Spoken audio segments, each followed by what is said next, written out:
സമൂഹത്തിൽ നേരെ ചെന്ന് ഇറങ്ങിച്ചെന്ന് പ്രവർത്തിക്കുന്ന ഒരു വ്യക്തിയാണല്ലോ താങ്കൾ. പലപ്പോഴും നമ്മൾ സ്ത്രീകൾക്ക് പൊതു ഇടങ്ങൾ നിഷേധിക്കപ്പെടുന്ന അവസ്ഥ കണ്ടിട്ടുണ്ട്. അത്തരത്തിൽ നിഷേധിക്കപ്പെടുന്ന പൊതു ഇടങ്ങൾക്ക് പകരം സ്ത്രീകൾ കണ്ടെത്തുന്ന ഒരു മേഖലയാണ് ഈ സോഷ്യൽ മീഡിയ എന്ന് പറയുന്നത്. പാട്ടുപാടാനും കഥകൾ എഴുതാനും കവിത ചൊല്ലാനും സാമൂഹ്യ നിരീക്ഷണങ്ങൾ നടത്താനും പൊളിറ്റിക്കൽ ഒബ്സർവേഷൻസ് മറ്റുള്ളവരുമായി പങ്കുവയ്ക്കാനും ഒക്കെ ആഗ്രഹിക്കുന്നവർ തന്നെയായിരിക്കും സ്ത്രീകളും.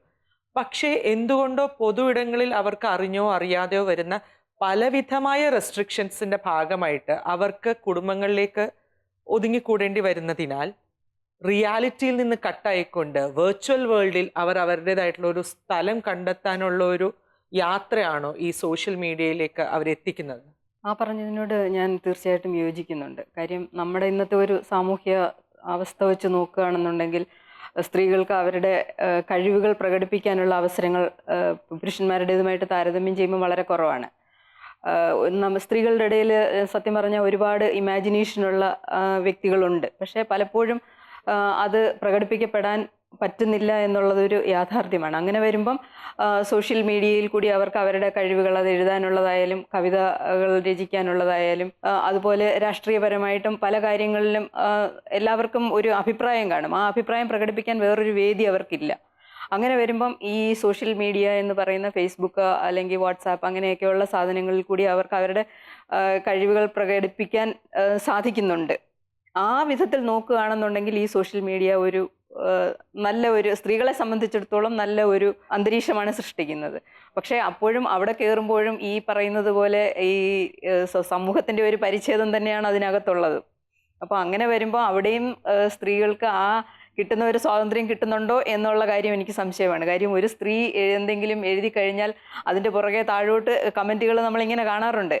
അത് അതിനകത്ത് കയറി പലപ്പോഴും പുരുഷന്മാർ ഇടുന്ന കമൻറ്റുകൾ വായിക്കാൻ പോലും വളരെ മ്ലേച്ഛമായിട്ടുള്ള ഭാഷ ഉപയോഗിച്ചുമൊക്കെ ആയിരിക്കും. എങ്കിൽ പോലും നമ്മൾ മുഖാമുഖം കാണുന്നില്ലല്ലോ എന്നുള്ള ഒരു സമാധാനത്തിൻ്റെ പേരിലാണ് സ്ത്രീകൾ ഇപ്പം കൂടുതലായിട്ട് സോഷ്യൽ മീഡിയയിൽ കൂടി അവരുടെ കലാപ്രകടനങ്ങളോ കലാവിരുതുകളോ ഒക്കെ എക്സ്പ്രസ് ചെയ്യുന്നുണ്ട് അവർ.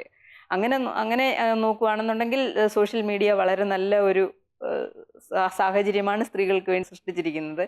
പക്ഷെ അപ്പോഴും അതിനകത്ത് കയറുമ്പോൾ ഒരു ഉത്തരവാദിത്വം നമുക്കുണ്ട്. ആ ഒരു ഉത്തരവാദിത്വത്തിൽ നിന്ന് വേണം നമ്മൾ അതിനകത്ത് പ്രവർത്തിക്കാൻ എന്നാണ് എനിക്ക് തോന്നിയിട്ടുള്ളത്. മാഡം പറഞ്ഞതുപോലെ മുഖാമുഖം കാണാതെ നമ്മൾ ഒരു ജനതയോട്, ഒരു ലോകത്തിൻ്റെ ഒരു ഭാഗത്തിനോട്, ഒരു വിഭാഗത്തിനോട് സംസാരിക്കുന്ന, കമ്മ്യൂണിക്കേറ്റ് ചെയ്യുന്ന ഒരു അവസ്ഥ സോഷ്യൽ മീഡിയ നമുക്ക് തുറന്നു തന്നിട്ടുണ്ട്. ഈ മുഖാമുഖം കാണുന്നില്ല എന്നുള്ളൊരു അവസ്ഥ എന്തും പറയാനുള്ളൊരു സ്വാതന്ത്ര്യമായി ഒരു കൂട്ടർ കണക്കാക്കുന്നു എന്നുള്ളതായിട്ട് തോന്നിയിട്ടുണ്ടോ? അതായത് മലയാളിയുടെ പൊതുബോധത്തിന് ഒരു 10 വർഷം മുമ്പ് അല്ലെങ്കിൽ ഒരു 15 വർഷം മുമ്പ് സ്ത്രീകളോട് ഉപയോഗിച്ചിരുന്ന ഒരു ഭാഷ അല്ലെങ്കിൽ ഒരു പൊതുവേദിയിൽ സ്ത്രീകളോട് ഉപയോഗിച്ചിരുന്ന ഒരു ഭാഷയോ അപ്രോച്ചോ അല്ല ഇന്ന് ഈ സോഷ്യൽ മീഡിയ വഴി ഉണ്ടാവുന്നത്. അത് എത്രത്തോളം നമ്മളുടെ ഉള്ളിലത്തെ എന്താ പറയുക സ്ത്രീ വിരുദ്ധമായ നിലപാടുകൾക്ക് വളം വെച്ചു കൊടുത്തിട്ടുണ്ടെന്ന് തോന്നിയിട്ടുണ്ടോ മാഡത്തിന് എപ്പോഴെങ്കിലും? ഇല്ല, പകരം സ്ത്രീപക്ഷ നിലപാടുകളോട് വളരെ ഐക്യദാർഢ്യപ്പെടുന്നു എന്നാണ് ഞാൻ മനസ്സിലാക്കിയത്. എന്നെ സംബന്ധിച്ച് എൻ്റെ സ്വന്തം അനുഭവം ഒരു തുറന്ന ആകാശം പോലെയാണ് സോഷ്യൽ മീഡിയ ഇപ്പോൾ ഉപയോഗിക്കാൻ പറ്റുന്നത്. ഒരുപാട് അമർത്തിവെക്കപ്പെട്ട ആഗ്രഹങ്ങൾ, എഴുതാനുള്ള ഒരു ഏറ്റവും പ്രധാനപ്പെട്ട അവസരങ്ങൾ, ഇതെല്ലാം നന്നായി ഉപയോഗിക്കാൻ പറ്റുന്നു. മറ്റൊന്ന്, അത് നിർമ്മിച്ച ഒരു ഭാഷയുണ്ട്, നമ്മൾ ഇതുവരെ പരിചയപ്പെട്ടതോ നമുക്ക് വഴങ്ങുന്നതോ അല്ല അത്. ആ ഭാഷയോട് എതിരിട്ട് നിന്ന് ജയിക്കാനുള്ള ഒരു വലിയ ആവേശം മനസ്സിലുണ്ടാകുന്നുണ്ട്. അതിപ്പോൾ ആരുടെ പക്ഷത്തു നിന്നാണെന്ന് ഞാൻ പറയുന്നില്ല.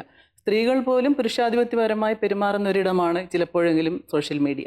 അവിടെ എൻ്റെ ആഹ്ലാദം എന്ന് പറയുന്നത് എനിക്ക് വലുതാണ്. ഞാൻ സ്വയം സ്നേഹിക്കാൻ ഇഷ്ടപ്പെടുന്ന സ്ത്രീയാണ്.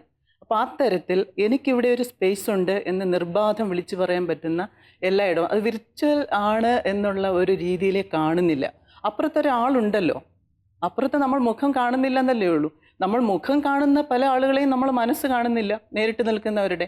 പിന്നെ എന്ത് പ്രശ്നമാണ് ഇങ്ങനെ മുഖമില്ലാത്ത ഒരാളോട് സംവദിക്കാൻ? ഞാൻ കഴിഞ്ഞ ദിവസങ്ങളിൽ മനസ്സിലാക്കിയൊരു കാര്യം, തെറിയുടെ രാഷ്ട്രീയം, തെറി വളരെ തെറിച്ച് പറയുന്നതാണ് തെറി. അത്തരത്തിൽ ആ തെറിയുടെ രാഷ്ട്രീയത്തെ പോലും സ്ത്രീപക്ഷമാക്കി എടുക്കാൻ, മനുഷ്യപക്ഷത്തേക്ക് വളർത്താൻ സോഷ്യൽ മീഡിയ ഒരു ഒന്നാന്തര ആയുധമാണ്. ആ രീതിയിൽ ഉപയോഗിക്കണം. പിന്നെ മറ്റൊരു കാര്യം, ഇപ്പോൾ ഒരു സിനിമ കാണിച്ചിട്ട് നിങ്ങളുടെ ഏതെങ്കിലും ശരീരഭാഗം ഏതെങ്കിലും ഒരു ക്യാമറയിൽ പകർത്തപ്പെട്ടാൽ അപ്പോൾ നിങ്ങൾ ആത്മഹത്യ ചെയ്യണമെന്ന രീതിയിലുള്ള പൊതുസമൂഹത്തിൻ്റെ ഒരു മെസ്സേജ് ഉണ്ടല്ലോ. ആ മെസ്സേജ് പിന്നെ നമ്മൾ സോഷ്യൽ മീഡിയയിൽ ആണെങ്കിലും അത്തരത്തിലുള്ള മെസ്സേജ് സിനിമ വഴിയായാലും മറ്റേത് മീഡിയ ഉപയോഗിച്ചുകൊണ്ടും വ്യാപകമാക്കാനുള്ള ശ്രമങ്ങളെ പുറത്താണ് തടയേണ്ടത്. ഞാനിപ്പോഴും വിചാരിക്കുന്നു ദ ലാസ്റ്റ് കോളനി, അവസാനത്തെ കോളനിയാണ് സ്ത്രീയുടെ ശരീരം എന്ന് പറയുന്നത് മരിയ മൈസിൻ്റെ ആ പുസ്തകം. അത് ശരിയാണ്, അവസാനത്തെ കോളനി തന്നെയാണ്. ഈ അവസാനത്തെ കോളനിയിലെ അവസാനത്തെ പോരാളിയാകുവാൻ സോഷ്യൽ മീഡിയ നമുക്ക് തരുന്നത് ഒരു വെപ്പണാണ്, ഒന്നാന്തരം ഒരു വെപ്പൺ. അതിന് സമാധാനമായും സൗഹൃദപരമായും ആവിഷ്കാര സ്വാതന്ത്ര്യത്തോടെ ഉപയോഗിക്കാനുള്ള ഒരു ആർജവം ഉണ്ടായാൽ മതി. നമ്മൾ ബ്യൂട്ടിഫുൾ വേ ഓഫ് അതെ, അത്ര തന്നെ. അതാണ് സോഷ്യൽ മീഡിയ.